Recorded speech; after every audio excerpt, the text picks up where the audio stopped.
All right. So, yeah, I really want to talk with you about what we usually talk about. Like we've been talking for months now, which is Yeah. pretty cool. And we always talk about multidimensionality, the fact that we're so multiple. So everyone, I'm going to present you Sarah. So Sarah, would you like to, use your own words to tell who you are and have that fun? Yes. Hi, everyone. So my name is Sarah, or you may know me as at the Lunar Jungle on mostly Twitter, I think, but sometimes Instagram. Um, I like to call myself a soul. Like that's the one label I truly feel I know I am. And then in between, sometimes I'm an Akashic Records practitioner, a Reiki practitioner, and really just I feel like just an energetic vessel. And I think what I've been doing recently and what I've been uncovering recently is just frequency, the memory of frequency, as well as how we are just like energetic beings, just not like in the physical, within, out the exterior. So yeah, that's pretty much me, a soul slash energetic being, and everything in between, just having a human experience.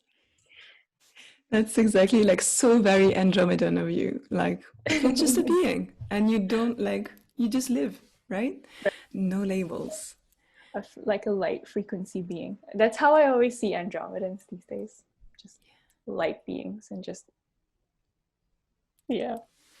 The way I see it is like the Wi-Fi symbol, you know, that dot and then it has the ripples, the waves. That's what I Yeah, see us yeah. as. You know, we're just like emanating energy out of our hearts, out of our hands, out of our voice. We're just like making ripples and like little dots on the map, on Google Maps, and like making ripples wherever we go. That's it. Yes, that's how I see us too. And you had this tweet that day. I think it was something to do with like you you collect energy so that you know how to disperse it in a way, like have that memory of energy. And that's how I feel too. It's just like you're connecting with things, with elements, with the planets, and you remember it, and then now that you know it, you're just like, okay, now I know how to put it somewhere, transmute it. Yeah. I was talking about this in the retreat on Saturday, and I was like, it's a video game. We're level one, you're Zelda, you have the tiny t-shirt and the tiny bag, and then you advance to level two and you got something in your bag, and then you advance and then you get the sword, and then, you know, like life feels like we're getting attuned to centaur energy, we're getting attuned to oceanic Reiki, and then we're just collecting, learning, like the Pokédex in Pokemon. We're just like discovering data, and then we're able to share and be like, did you know? Oh yeah, let's see my shell. Let's give you some healing. Like, yeah. That's so fun. I love that. I love collecting. It's like, then we can make magic, right? Yeah. So I want to pick a card together and like, just like see what theme would come. You have cards too, right? I have cards too. Okay. Now it's to decide. Star Child? Moon Child? Moon Both? Child. We'll do Moon Child. We'll All do right. both. We can do both. Good. Okay.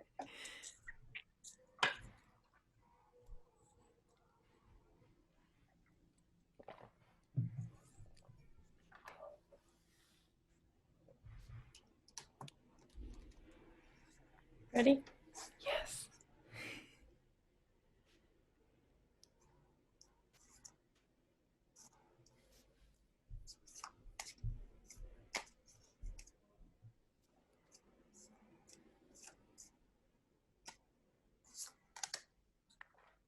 I got the Six of Wands.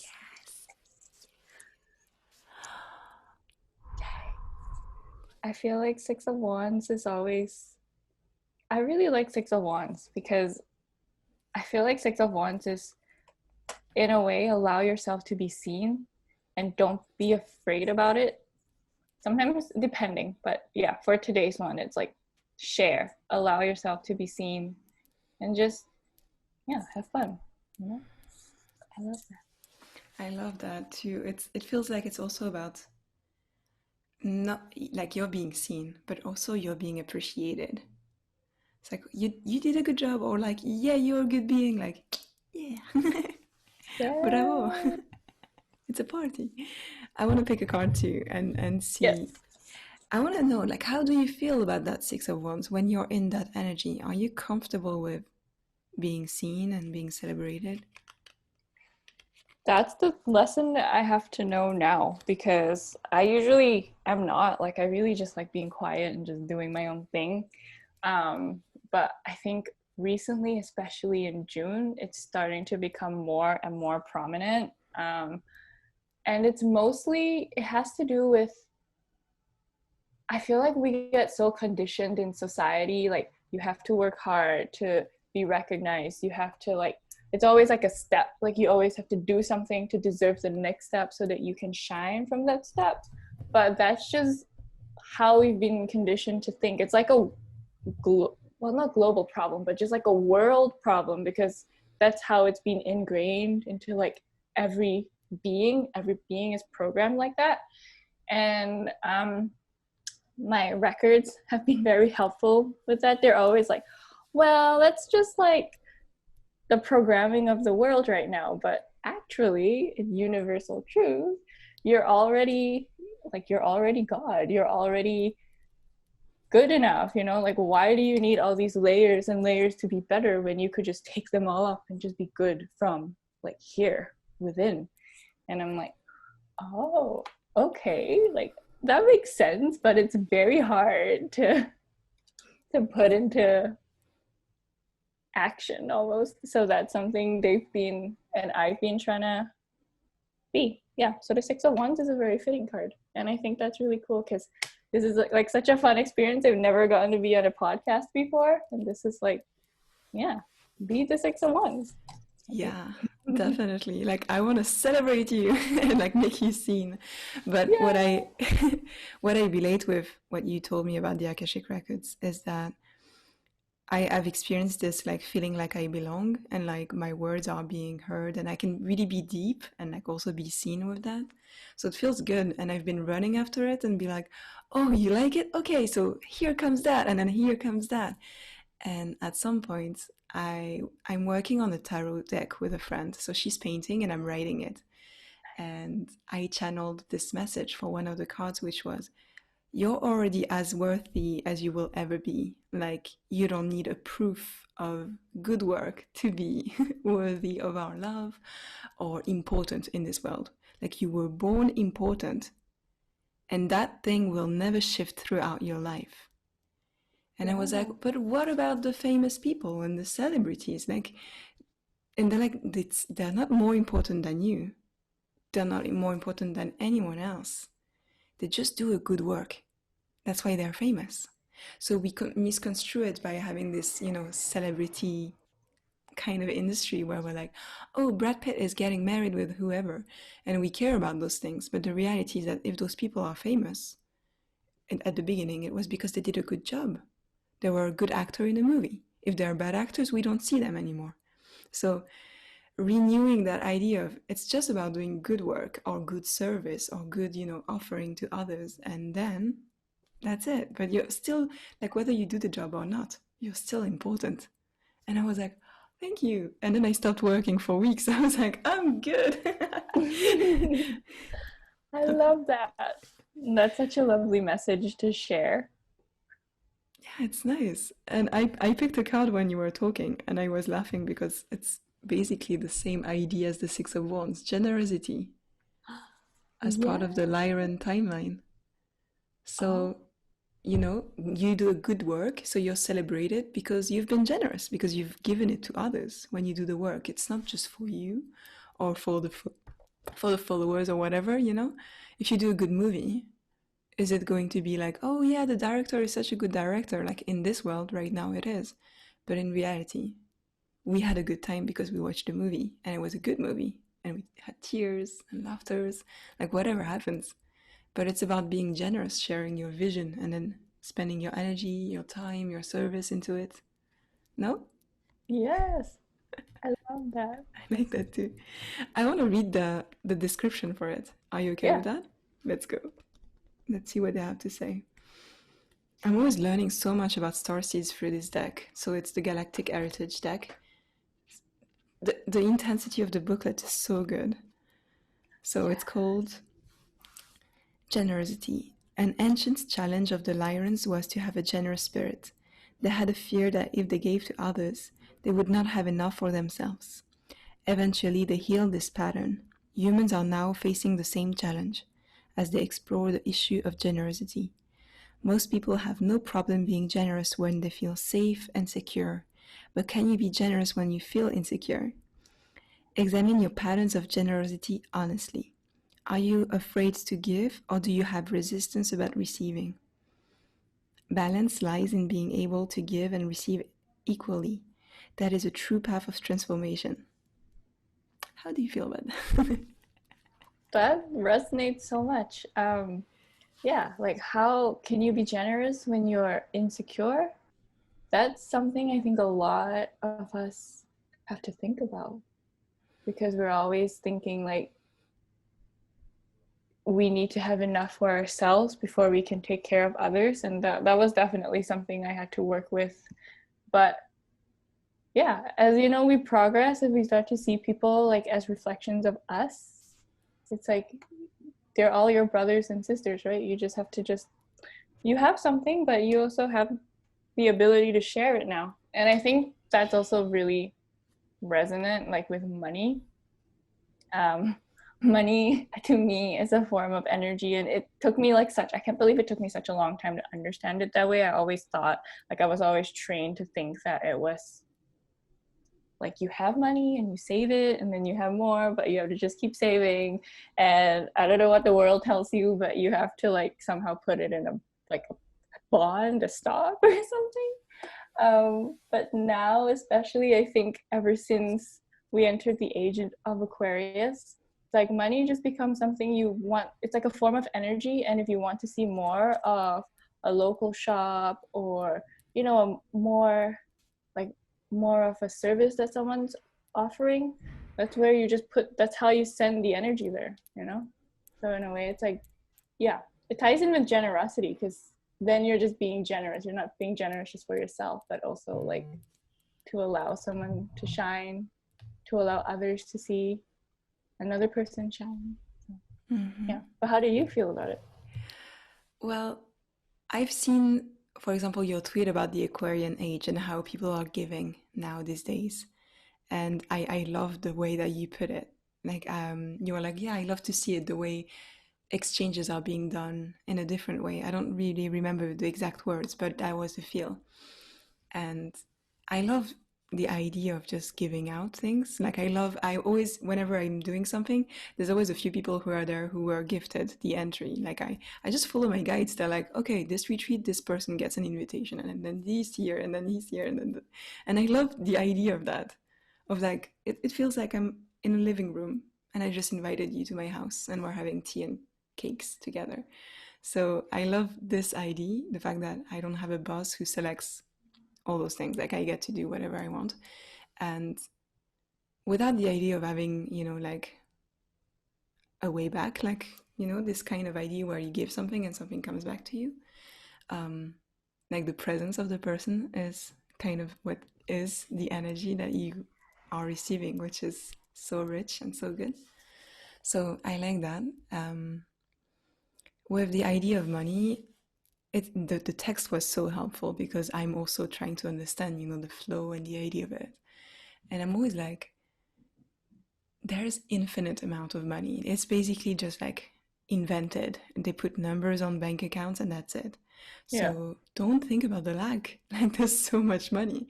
Even if it doesn't work, something else gonna work, it's fine. But yeah, it's a difficult thing because it's a concept that exists and is hovering above our heads at all times. Lack, lack, lack, not enough, not enough, not enough. And now I'm just like, all right, I'm gonna pay my taxes now. And then I pay my taxes. And there's always something super interesting that happens where the exact number of my taxes is exactly coming back like 3 days later through another way. And they're always kind of like my guys are hard training me about just opening up. I've been poor like for a long, long time. So I'm just like learning to take it easy. And the more I take it easy, the more things become easier as well. So what I want to say with that is that if you have the mindset of lack, you're basically constricting yourself and you're not thinking in an expansive way.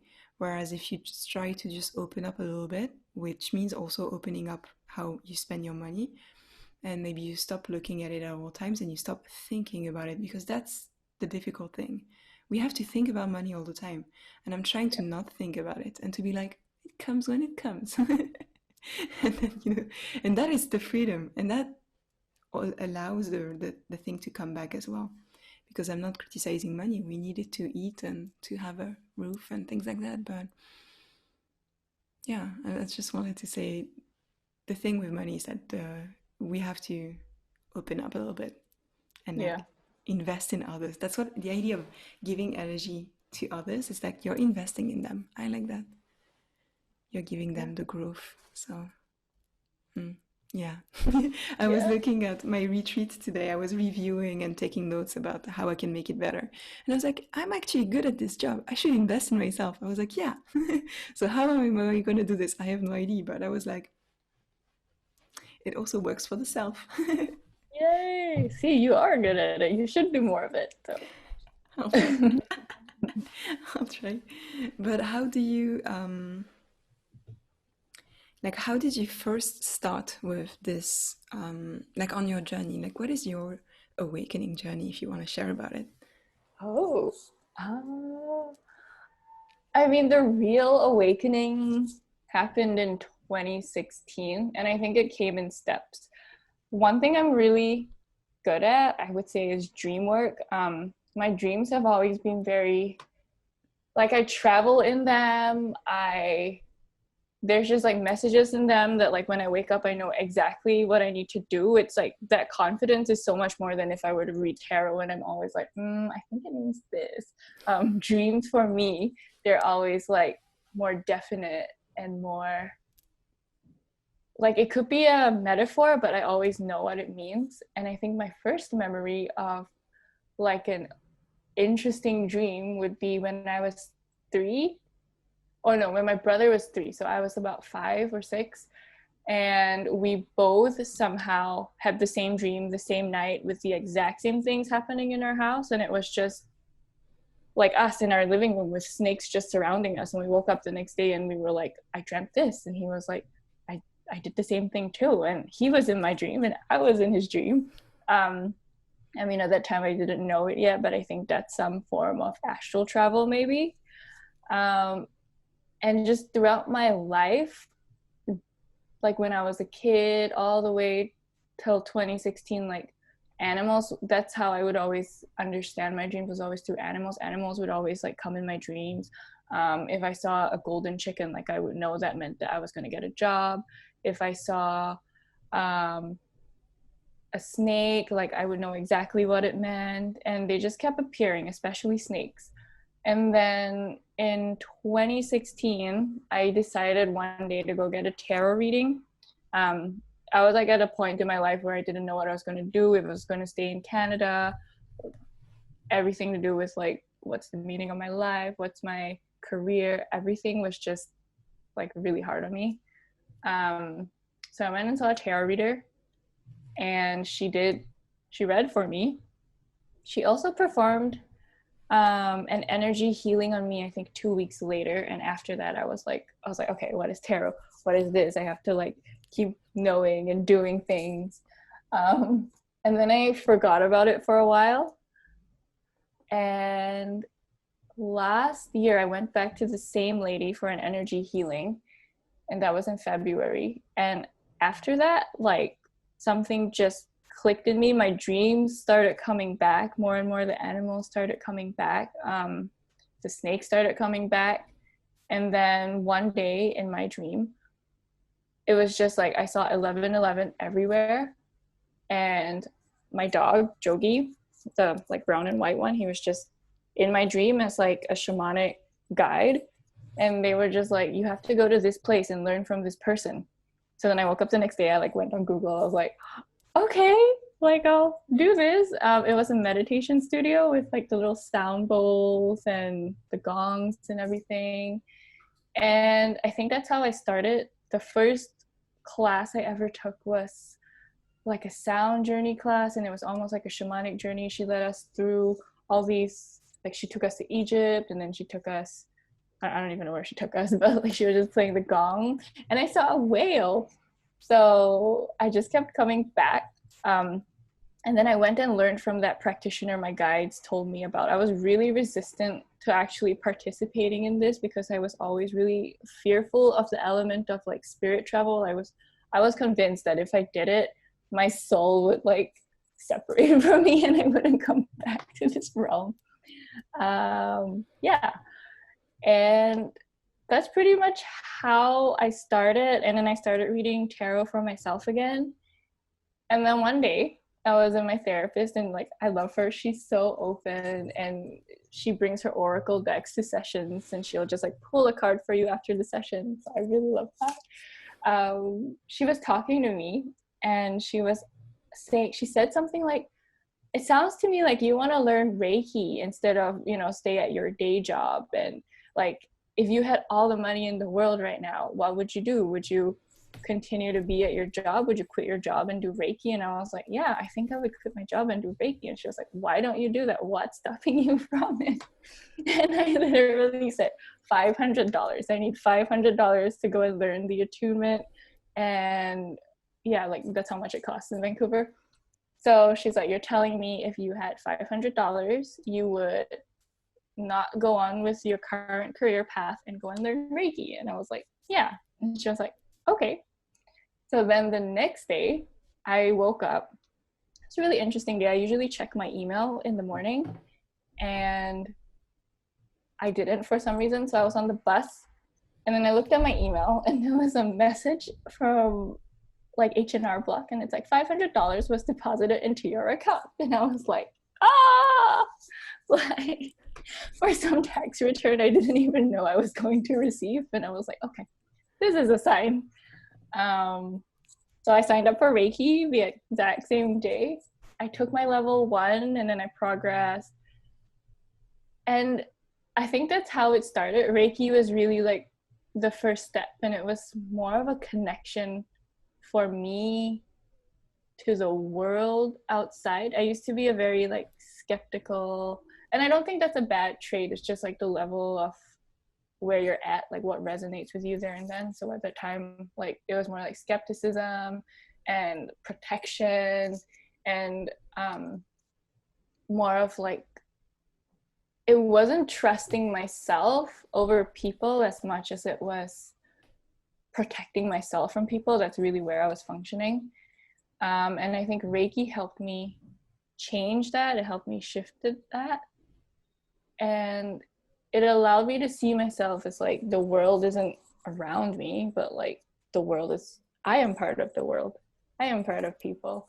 And that's really how Reiki was pretty much monumental, I think, for me. And that's how I progressed. I still continue to have dreams, and they would tell me exactly like what I needed to do next and everything. Like one time I became a cobra, and then somehow I knew that meant that I had to go do Kundalini yoga, and that was the next step.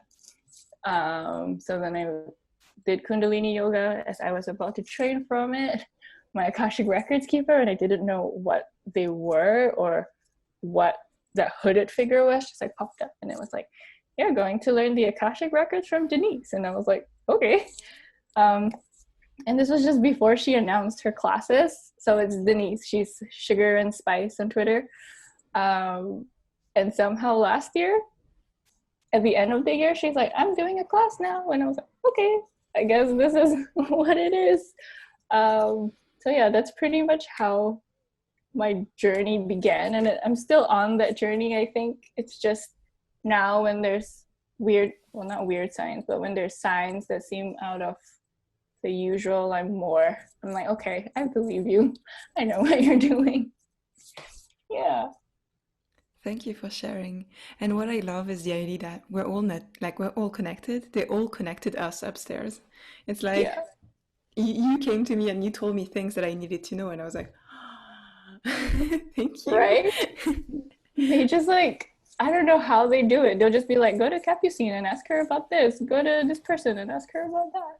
And sometimes it's just like the puzzle pieces what fit together. It's so interesting, and I think we just can't imagine it because we're always, I don't know, it's just so hard to imagine and believe it. But then when it just starts happening and you trust it, it just happens more and more. And the next time it happens, you're just like, okay, I know. And that ties in with generosity as well. It's the concept of being beyond yourself and of cross, like we need one another. Like we all need one another. And we might, of course, build businesses or build our brand, I don't know, whatever. But this is not the aim. Like I think the aim is to connect one another, to just communicate with one another, activate one another, exchange. And then that's the other thing that the ego pushes us to do. But I think we're here to, exchange, just exchange. And Yeah. for example, like a little bit later today, I'm going to do a healing with Iris, and we're both doing that together and holding a space and going to Mars and Chiron. And because we both see that we have different talents and that when we meet, we do a lot of exchanges to one another and we activate one another, because I would never find it on my own. And I think it would be the same for her. So we're just exchanging, and I'm always exchanging with others and, with you as well. So, I love that. It's the idea of we're creating a grid. We're creating Yeah. the unity grid, the Christ consciousness, the sharing, and once it flows out of your hands, it comes back into your hands with the same kind of flow, whether it's from spirit, whether it's from you, whether it's from someone else. But the idea of, you're evolving, but spirit is also making you evolving, like involution. So, yes, yes to being generous in Six of Wands. Yay. Yes. And on that note, do you want to talk about Lemuria? Oh, Lemuria. Okay, so as far as I know about Lemuria is I had a lifetime there. Um, what I've been reading is that Andromedans and Arcturians created it. And I mean, I'm sure, as you know, we have something there. I think we're trying to piece together exactly what, but we sort of know that we've had that connection there. Um, there's been like Lemurian Reiki and everything that we've experimented with, I would say. But I don't know how to explain it in words, but I just see it when I attempt to contact anything with Andromeda.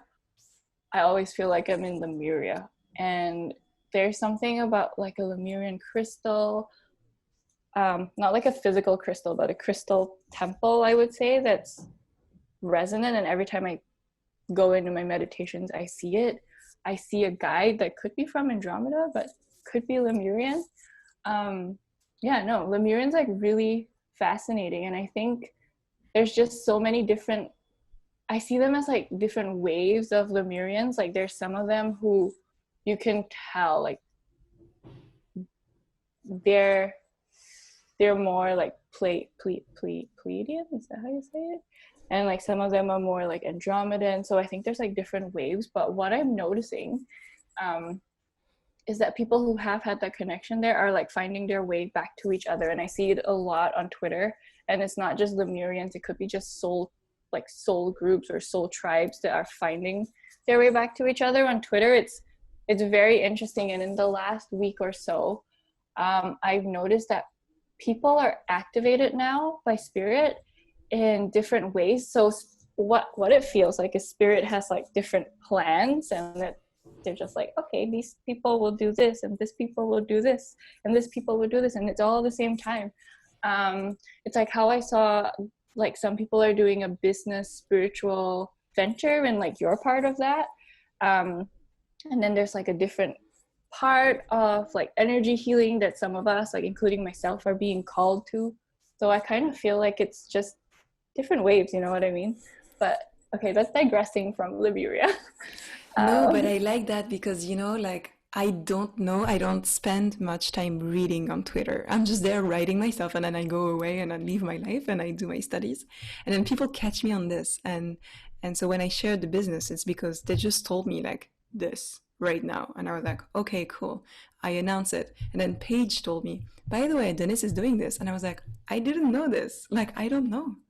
Right? And I would, if I had read that, I would be like super skeptical with myself and be like, yeah, you've been inspired because you've seen that tweet, like the psyche and how the subconscious works. But I didn't. Like, I just didn't see it. So I'm just amazed that at the same time you and Paige are doing this energy studies, like those schools that you're starting, and Yes. like it's pretty much at the same time as well. So I'm like, they're really preparing things, and this, like, we are the people that we know, but there's thousands more. So I'm sure that there's thousands more people preparing the same plans. We just don't know about them. Yeah. So I like this idea. It's outside of Limberia, but yeah, I love the idea that there's also no lack in that story. Like, oh yeah, we're building kind of the same story, but we're not attracting the same people because we all have different imprints, right? So we're not Yeah. competition at all. It's not like, oh, she's doing that and I'm doing that. Oh, no. Like, we know that our way of translating is going to attract some people, and then every other people's way of it, like, that thing. We're here for service. It's not about the ego again, being like, oh, I did this. So, yeah, Yeah. I I think love that's really cool. And I just always stay amazed at spirit because they're always just knowing. And it's so funny because it's like, well, if you know everything, why don't you just tell me everything now? And they're like, no, you have to live your life. Um, no, yeah. So I think that's really cool.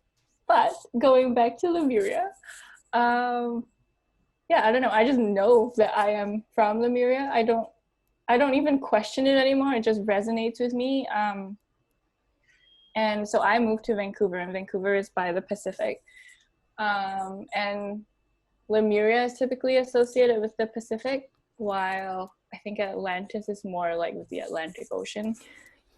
And it's just so interesting because, like, it just felt the way I even moved to Vancouver wasn't a hard decision. I just looked at a photo of the university that I was going to attend, and I was like, I know, like, I want to go here. I was actually offered another place in the university that was in the Atlantic, and it just, at that time I wasn't even like spiritually like aware yet, but just looking at Vancouver and the trees and just the energy of Vancouver, I just knew, and I moved here. And I think like that ties into the story that the soul always knows. You might not know exactly what it is, but it always just knows, like it remembers. That's the word. I've tried to open the records of a beach here, and yeah, it just turns out that I had a lifetime here in Vancouver many, many, many years ago that maybe history hasn't even like actually recorded in, but I know and I remember, and I know the sea here, and she just, and the sea remembers, she knows. And it's like, how we recently started doing oceanic Reiki. She's just like everywhere. Her energy is just above us, in the trees, in the sky, in the wind. And I really think Lemuria, while I'm still trying to get to know it and understand exactly what it is, and most of what I know from it comes from like books, I think it's like homecoming, and I'm not sure what that means. Like maybe Lemuria functions as another, it's still here, but like another dimension that we can't tap into yet. But I'm so happy that like I found you, I found people like, I think Paige was Lemurian, and just a bunch of other different peoples who I'm sure that at some point in time, like we were priestesses or we were energy workers there. Yeah. I I love love that. that. I love that. And that's how I felt, for example, when I interviewed Sarah on Eyes Closed as well, a few months ago now, when I just discussed with her with email, being like, I love your videos. I would love to speak with you and interview you. And the minute she logged on and we were face to face right here, I was like, oh my God, I know her. Like, it felt like a sister, like, but we don't know each other. And I was like, we were just like, hey, hi, how are you? Just not like, welcome, nice to meet you, thank you. It was just like, and I'm sure she's from there too. We talked about it a little bit, but I think we're finding our sisters, and that's also a way of rising the feminine. It's like we unite instead of the usual idea of the feminine biting one another. But yeah, I got this message in April, as I told you, like activate the people that we tell you to activate and give them Lemurian Reiki. And I was like, but I'm not like, there's a creator for Lemurian Reiki. I'm not supposed to give it to others. Like, this is stealing his business. I don't want to do this. Like, send them to him, right? And they were like, no, do it. And so I checked back with his work, and in his work, he says, please share that with everyone else. And I was like, okay, I will do it. So now I'm like, Lemurian Reiki, take that flame. But as far as the history and things like that, I didn't read books about it, except when it was mentioned about something else, because I always try to receive the experience of instead of reading books. And what I feel like is that when I try to access it, I feel like it's both like the homecoming that you mentioned, this extreme expansion of the heart. It feels like a fountain is constantly flowing, so like our Taurus field. It feels also like whales, you know, like the explosion of water. That's the frequency of just like abundance, abundance, abundance, and beautiful flow, and it's wonderful. And then there's a block, there's a rupture, there's a thing where there's a separation where that thing is not accessible anymore. And when I try, I feel that there's a pain where something happened. So when you say you think it's still here, but like on another dimension, I feel that too. I feel like it's inner Earth. It's another dimension. It's somewhere in the Pacific. Might be the New Zealand continents that we unearthed, like we saw with the scans recently, but we might be the ones who stayed on top of the ground, and that's why it hurts, because it's better down. But Yes. we were like, no, mission for you. You're gonna stay here a few millenniums and help humans. Like, okay. But yeah, trying to go back to the depth of the ocean. So we'll see. Yeah. I don't know. Maybe one day we'll like somehow take a trip to Lemuria together. Yeah. That would be good. Let's try with the inner travel, the journeys. I didn't tell you this, but I went to Atlantis. Like I took a stone at some point, and I Yeah. was half napping, and I was holding on my stone. It was a new stone, and I just felt the stone took me, and I was like, "Woo," just traveling somewhere, and I ended up in a temple in Atlantis, and I was just there, and I felt two people giving me healing on the front of the shoulders and the back of the shoulders, and I cried for a really long time. But the stone was a portal. The stone took me in a current and was like, woo, and I was like following it. So maybe let's try that with Lemurian stones and Lemurian quartz. Then all the. Do you want to talk about starberry crystals? Yes. Okay, hold on. I'm gonna grab my little crystal. Okay. So I recently got this one. I have yet to sleep with this one under my pillow, but this is supposedly an Andromedan Lemurian strawberry a crystal.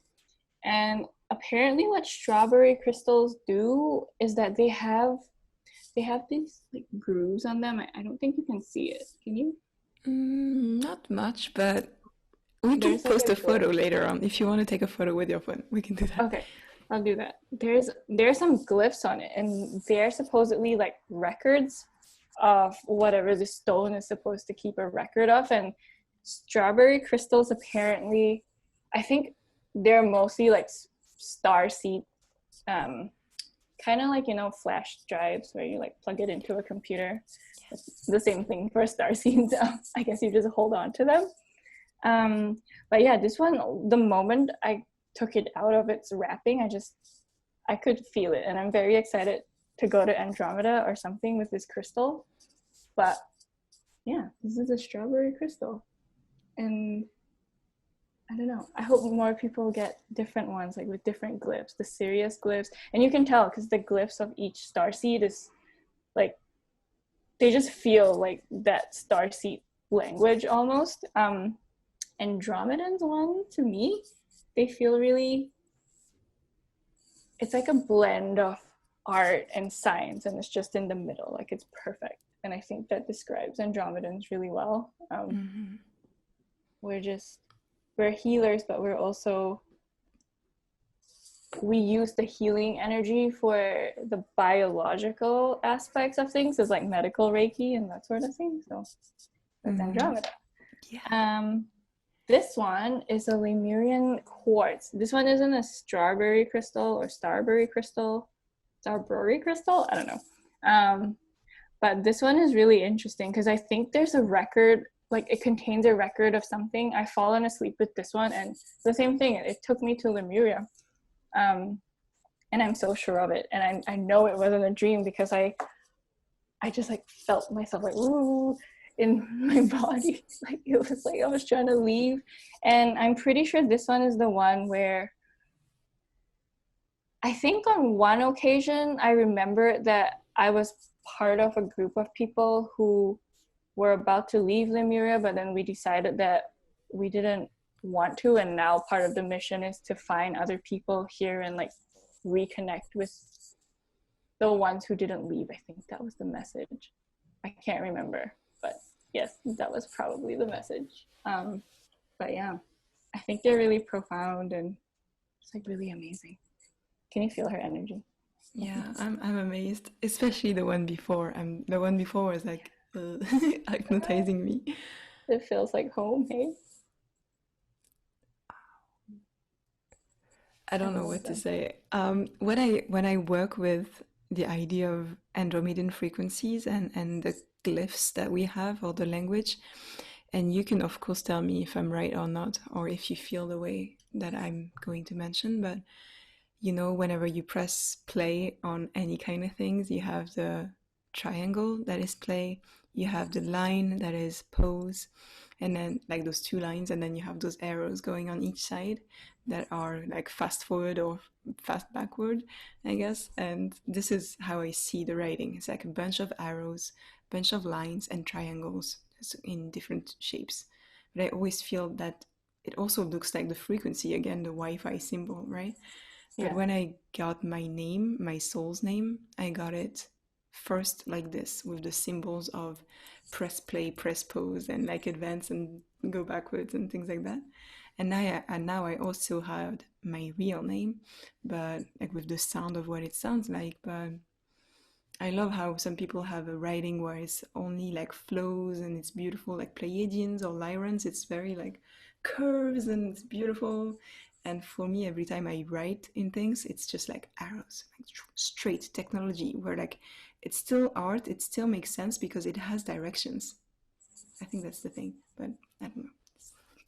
Yeah. No, that makes sense. And I think you know how you described it as like forward and backward. I think that's very Andromedan because in our dimension, it's just the time isn't linear. It's like you know how I think your cards call it a parallel dimension or something like that. It's like that. So we can just mention it for context for others, but when we say about, like gathering and being united and creating communities, we started a group chat with a lot of people who resonated as Andromedan, and we've been just giving one another different meditations and healings, and one takes the I don't know how to say it, just the mic and guides us towards something, and then the week after it's someone else, and we've had different experience, and we've been there, we've been going to Andromeda, and so we've been all researching and sharing our researches instead of being just one person doing their own research. Every time someone finds something, we just share it. So I highly encourage everyone that is a starseed to connect with others and create groups where it's not any kind of, again, competition. I feel like there's a lot of fight for popularity in different social media places. So create unity, find your family. That's all I want to share about. Anyway, so we've been researching about Andromeda and sharing with one another, and I shared those cards that I'm preparing the cards. But since it's been such an intense part of my life, because we talk about it a lot, right? Yeah. And the research has been making me cry, like just not out of Oh, sadness, but just like, oh yes, home. um, the descriptions, the interviews of Alex Collier in '94 about Andromeda and how they work and how they live and the universities. I'm just like crying in 1 second. I'm like, this is so beautiful. I want to be there. So I'm not finding the last card that I wanted to share, but anyway, so Andromedans, I'm showing you on the screen, and everyone who watches this video, because we'll both have audio podcast and video. Andromedans are multiple. We're always shifting. The image there is not static. So you might be by a fountain, and then the fountain distorts itself and becomes something else because the world is always exchanging. And there's no real past, present, and future. So that's a concept that you have to wrap your head around. But it's also the same for the beings. So when we go on meditation, one time my skin is blue and I am young. I have a young energy, and then 2 minutes later, I am old, and I am all fully white skin, white hair, and I have immense wisdom. And then I just go back to something else, and then I'm a dragon, and then I am a tiger, and then it changes all the time. And since I've been traveling there, I see this world in 3D a lot like that. So I'm gonna speak with someone, and then suddenly I see their inner child. Whereas before I would feel the hurt in a child when I'm in a session with someone and I have their consent. I feel and I hear through the records, I hear the hurts, and I'm here to mend you. But now it's kind of permeating outside of my life. And now people that I don't want to read, right? Because I'm just having my life. I see, just like this character who has like the face here and the face here. I see the different um, the different versions of them. When I see their body, I also sense and kind of see glitches of things coming up like that, where I see their highest self and then the inner child, and I'm like, whoa, whoa, it's really difficult. But yeah, I wanted to share that to kind of show that everything is always fluid. Do you have experiences like that? Yeah, when we do those meditations, when I've been part of those meditations, and when I think of Andromeda, it's the same. It's like I thought it was only me, but now I'm glad you said that, because I would always be like, am I really in Andromeda? Because I would be like, it would be water at one point in time, and then it would be like land. And it's not like because I'm walking onto land, it's just the water just becomes the land. Like it's like, on Photoshop when you overlay things, feels like that. And, my guides, they can be like a female looking, from Lilo and Stitch, that galactic alien, the head galactic alien, they look like that sometimes. And then they're blue, and then suddenly they're like these really amazing goddess looking priestesses, but it's in one session, so it's not like they're going and coming, they're just like boop, boop, boop. So yeah, I think that's a really nice and really accurate way to depict Andromeda. It's just layers at the same time, and it's just, yeah, like a glitch almost, but really cool. And it feels like our intention is directly affecting the world around us.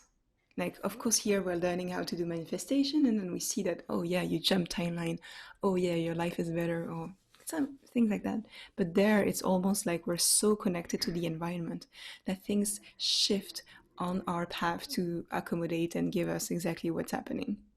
Yeah. For example, at some point I was in a council.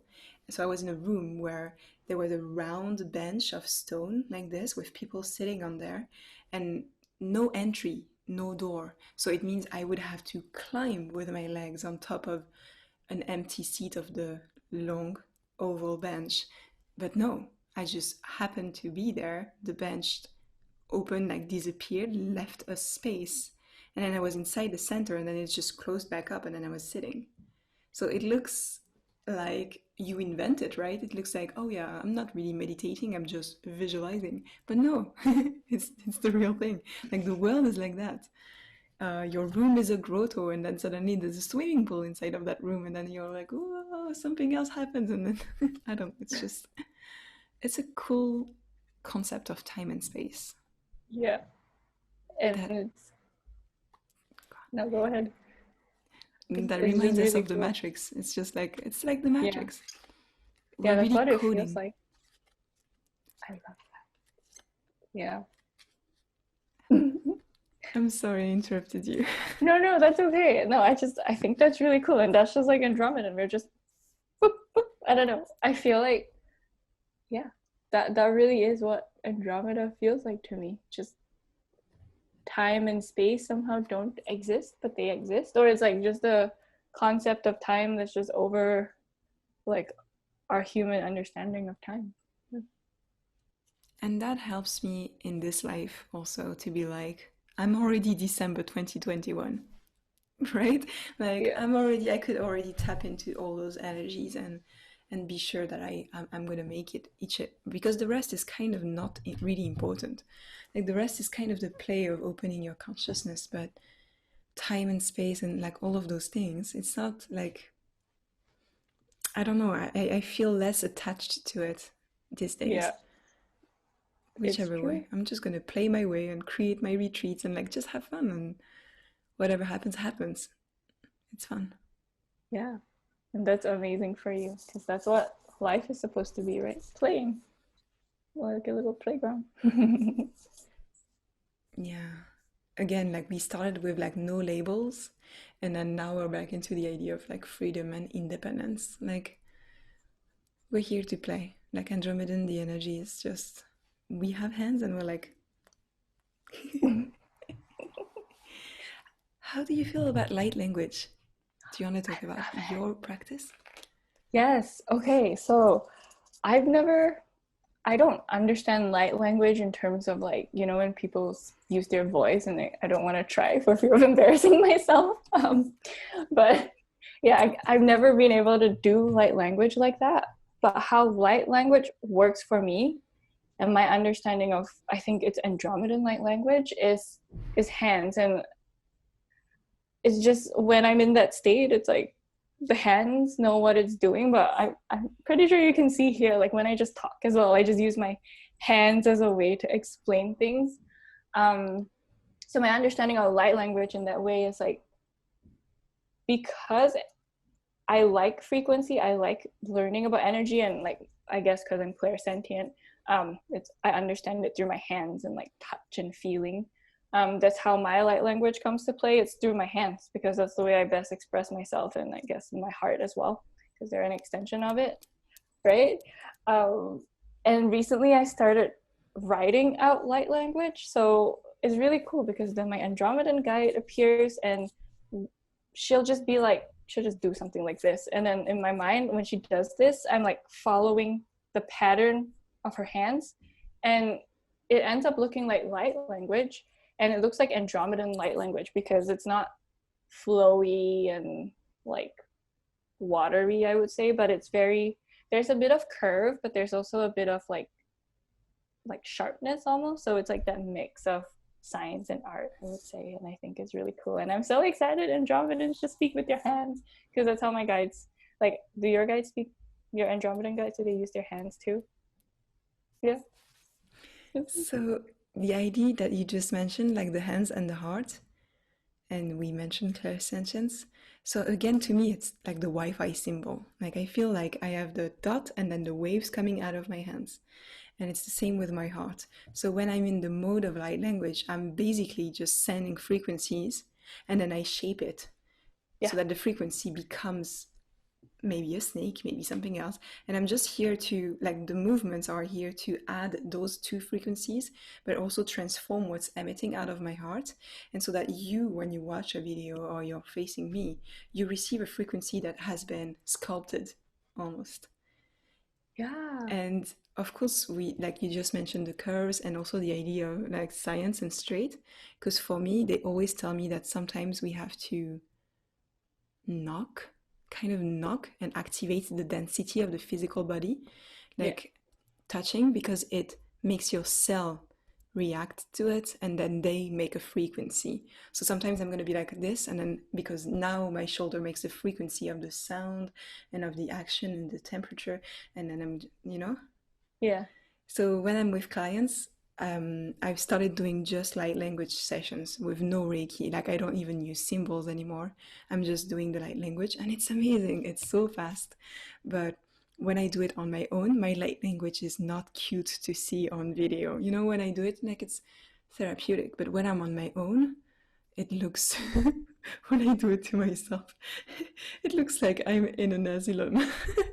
People are like, you know, and so it's just like shaking, and I'm like, well, and like this, like I'm like, and I'm shaking all of my cells, and then at the end, I'm just like this for 2 hours, and I feel so good because there's so much stored in our body we don't understand. Like we talked about like storing the energy and gathering so we can give back, and we talk about healing generational trauma, but we don't know how much pain is inside as well. Yeah. So sometimes it has to look like something violent, something that looks like mania, that looks like psychosis. And sometimes I'm just like, maybe everyone who's in an asylum is just someone trying to heal themselves and reacting to their own inner frequencies. So I don't know, it's just sometimes it needs to be super staccato, like. Yeah. So I like that. And I started making the sounds, and like I started it a little bit. I'm really scared of doing it in front of others. But now just on my own, I'm like, and I love that. And just, but I understand that I've done it all my life, like in childhood and things like that. Sometimes I say things and I thought it was just fun, but it was actually light language. And it always made me smile and so happy. And because I thought, oh, it's ridiculous, right? And now I understand. Oh, because it was the joy frequency or like whatever. So yeah, I hope one day I can do it in front of others. Like I trust you, so I just did a little bit, but I usually try and I'm like, I'm sorry, I can't. Like I'm so stressed. So I understand when you say that you're afraid of showing others. Like it's a Right. real, I think we all have that trauma of like letting it out. Yeah. And it's always like, what if I'm wrong? But more often than not, you're right, or you're right for your, like, what you're doing is right for your own soul. And I love that you brought up that you've been doing it all your life. And like, it just made me think, because I guess maybe I make my own light language sounds when to calm myself, especially. I do it a lot in the office. I just go like, doo, doo, doo, doo. But I do it, I think, and it does feel like I'm in a state of trance, because I'm not thinking when I'm doing it. I'm just like writing something, and I'm like, doo, doo, doo, doo, doo. But it, in a way, it's like soothing or calming, or maybe like, I don't know what it is, but maybe that's what it is. That's my light language. Right before I came on Zoom, I was like here, and I was like holding my cards, and I was like blah, blah, blah, and I forgot that we had a call, like it was launched, and I was like, I hope that she's not there. Like I checked, I was like, okay, that's good. But yeah. I love this. I love it so much because it really is a smiling energy.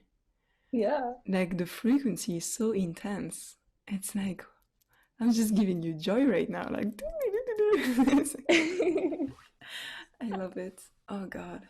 But yeah, we definitely have like the movements, the pressure of I read somewhere that we have a physical body on Andromeda, even though it's changing at all times. We're not just blurbs of consciousness like some star seeds, and not star seeds, but some aliens, I guess. Yeah. Yeah, some aliens, because the star seeds are the people who are on Earth coming from alien species, but you cannot say. I'm just saying for the people who listen. Yeah, star seeds are the people on Earth who come from the stars, not the people who are aliens in space. But yeah, yeah, it depends on the species. But some people have past, present, and future. Some people have a body. Some people don't have a body. So I feel like we have a body, even though it's changing at all times. Yeah.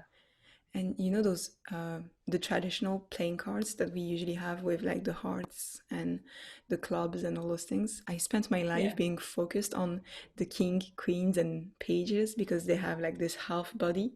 And when you return the card, it's exactly the same. And so there's two faces and two bodies. And I was always like this, like, oh my God. And when I saw this card, I was like, Andromeda, two of the same people. Like, yes, I understand it now. I love it. That's so great. I have my records open. Hold on. Me too. Okay, I guess, well, not, this is not going to be my own effort, but like the Earth's grid. That's what I keep hearing. So the Earth's grid, I don't know. I have to talk about it. I mean, I don't know much about the Earth grid. I've seen a lot of talk, like, you know, how we were saying, like, everybody's getting activated to say the same thing, just source being channeled through different people. And there's a lot of talk about the Earth grid. And I'm convinced, I know, that there's a mission for a group of people, like a group effort to activate or to do something with the Earth's grid. That I'm gonna take the Earth Star Chakra retreat because I think you talk about it there.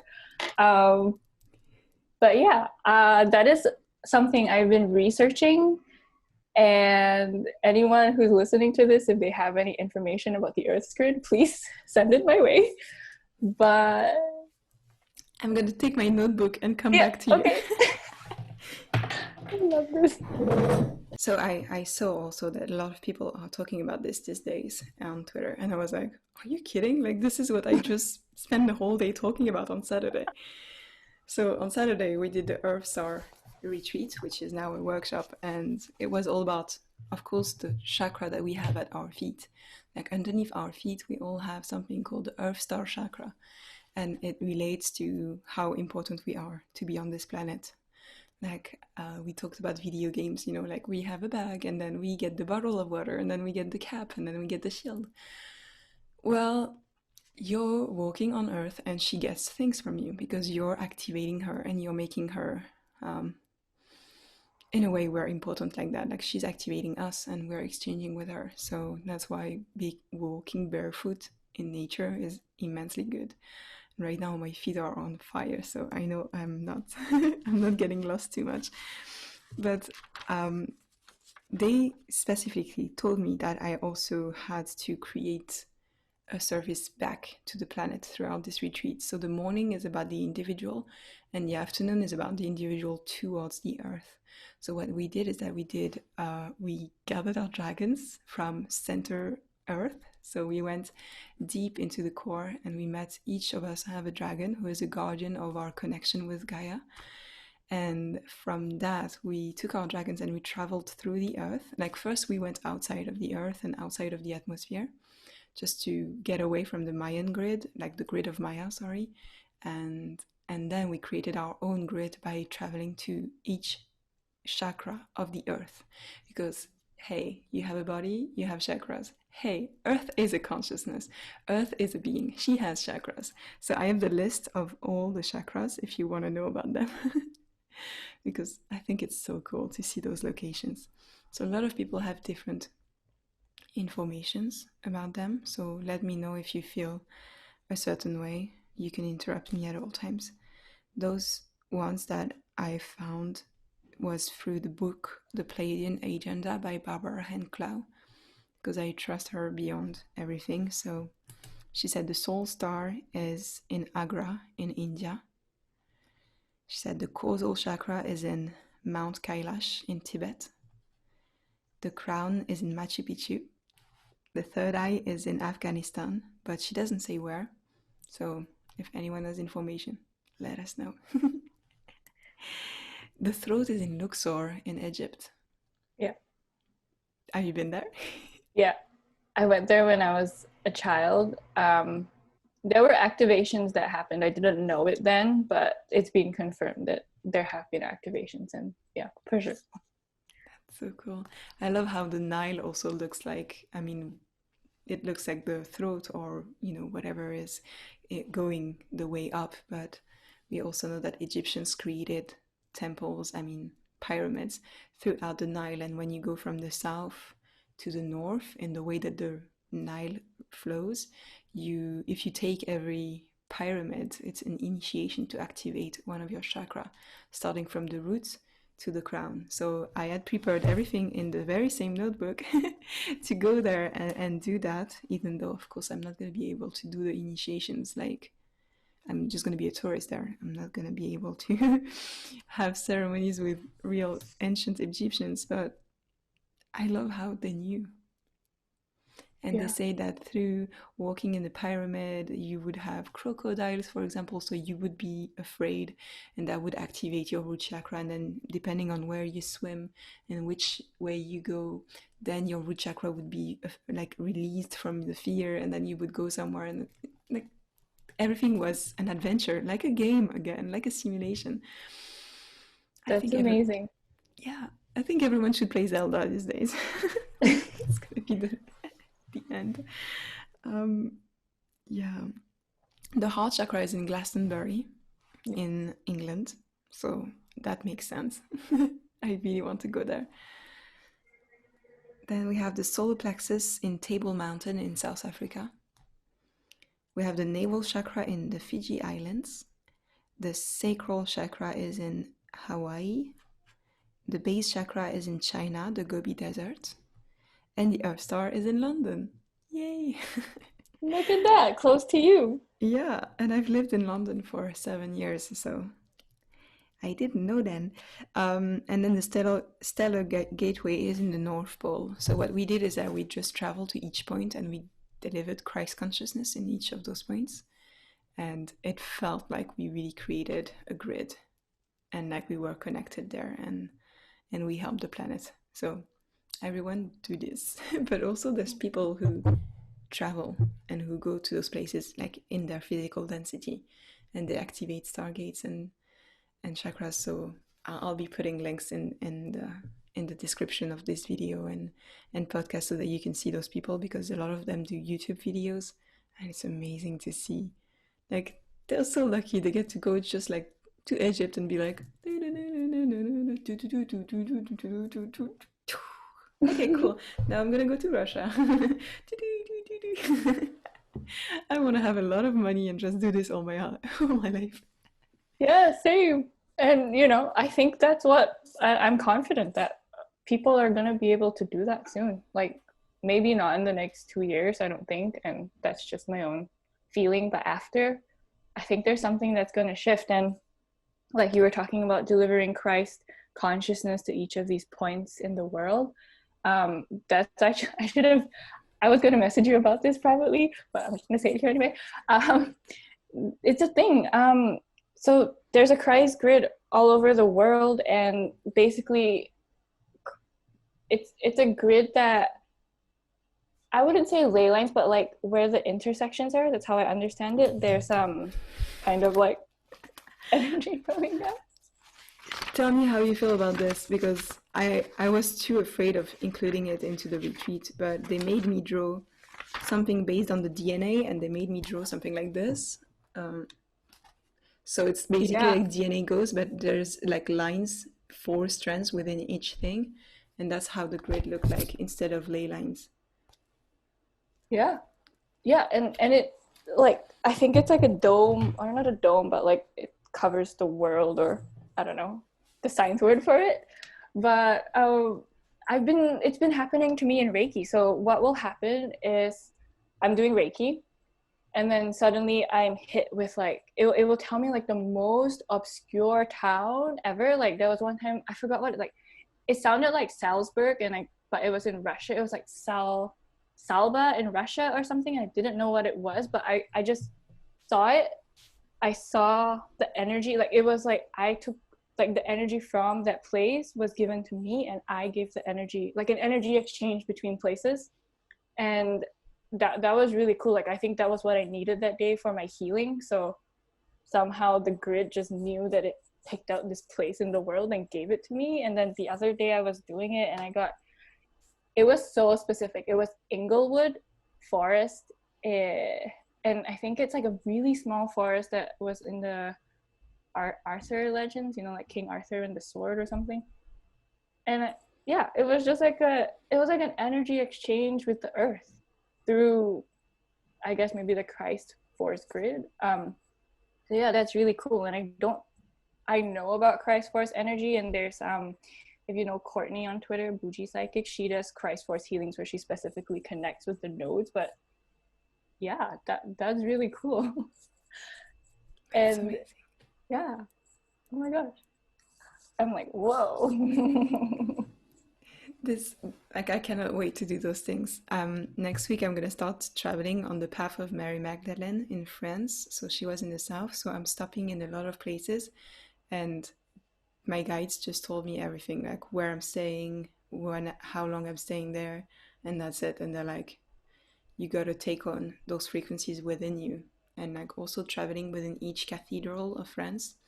Because when I moved here in France, I was like, I didn't choose to move here. I was in Turkey and my life was super settled and kind of easygoing and things like that. And they told me within an eclipse, actually a year ago, they were like, France, now. And I was like, what? No. Like, I never planned to go back home. And I'm starting to understand why right now. I'm starting why they wanted me to be here.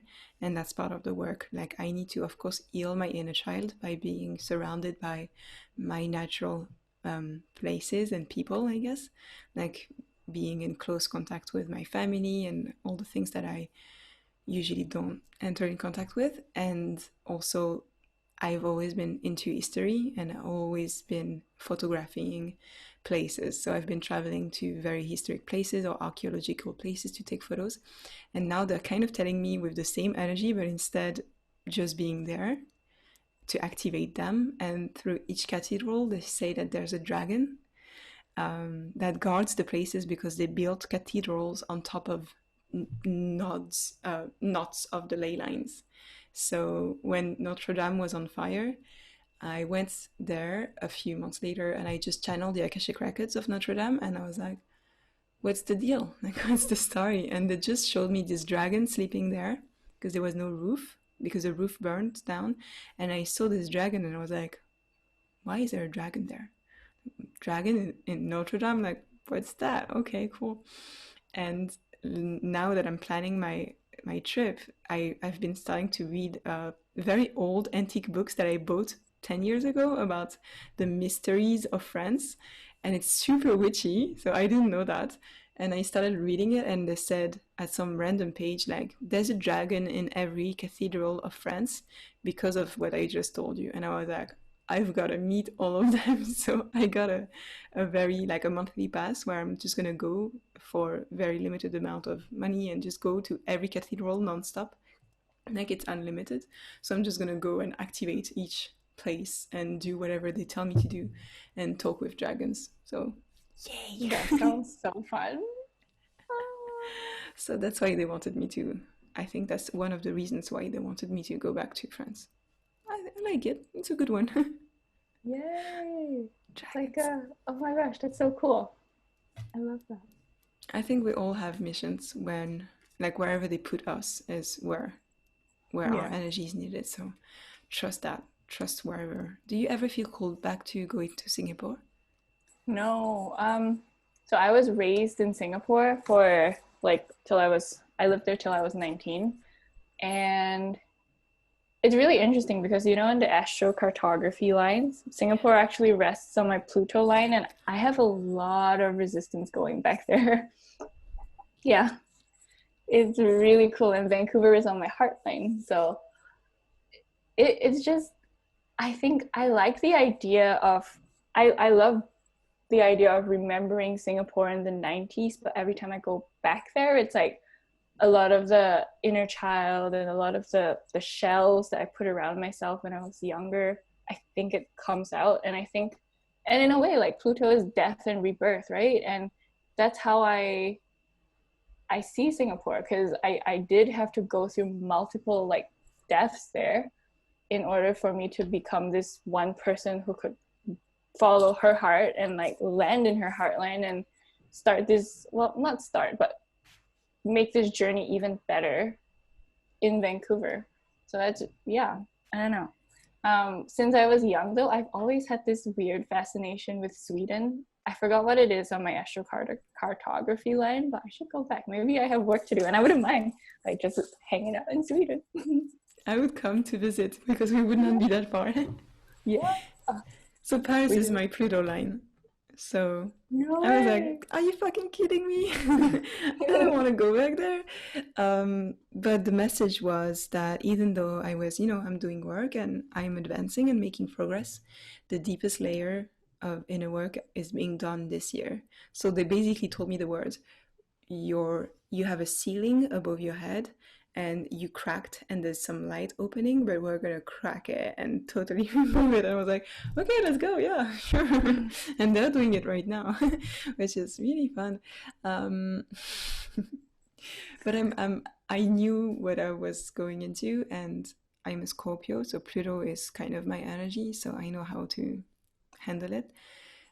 The more I deconstruct myself from victim mentality, and the more I'm like, death and rebirth, I'm the one handling it. Like, if I do nothing and I'm just chilling, then they're going to make things change for me. Whereas if I'm the actor of my change and I listen to them and then I put in place the change, then the energy is not that difficult because I'm surfing on the wave. I'm like, yeah, that wave. That is so cool. Yeah, but I totally understand why you don't especially want to go back. Yeah, I mean, I always, I can use Reiki and time travel back, I would say.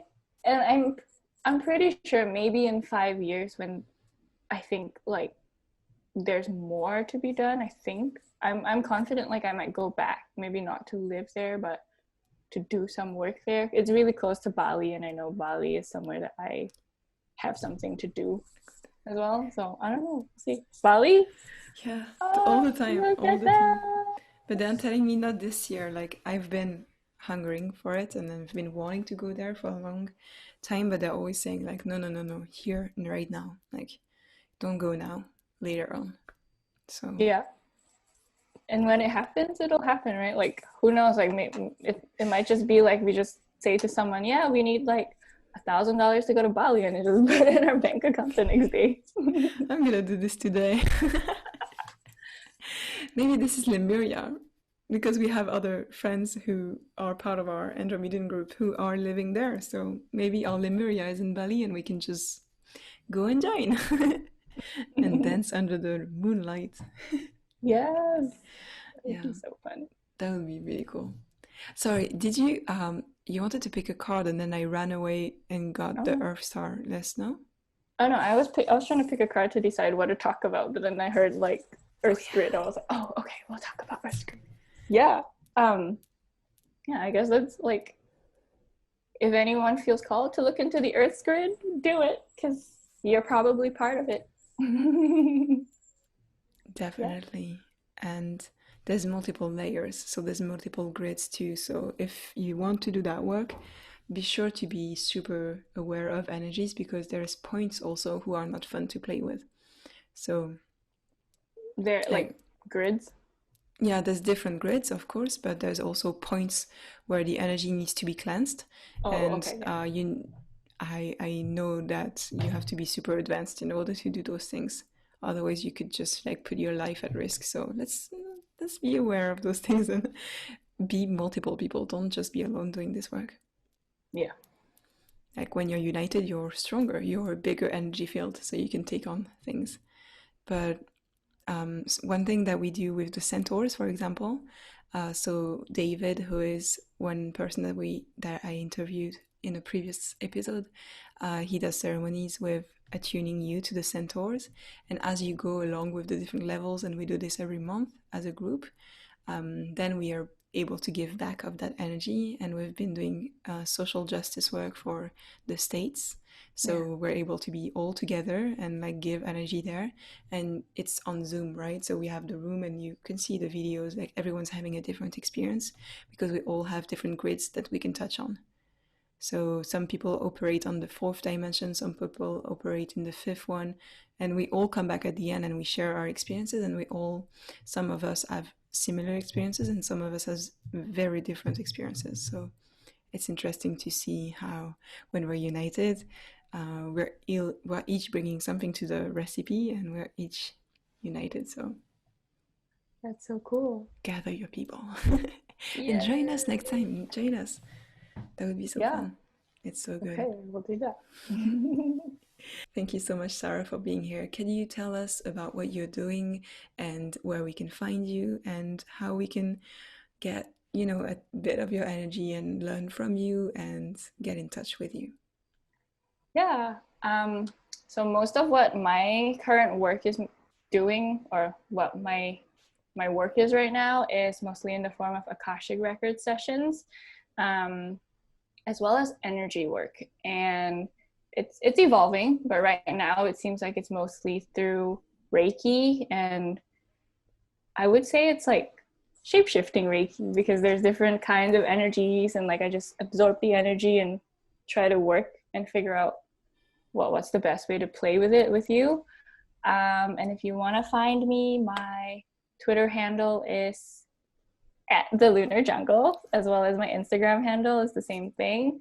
But yeah, if anybody wants to tell me anything about the Earth Grid, or like honestly anything, yeah, just feel free to find me there and reach out to me. Woo. Yeah, definitely do this, please. And thank you so much for being here. Thank you so much. No worries. Satnam. Okay, Satnam.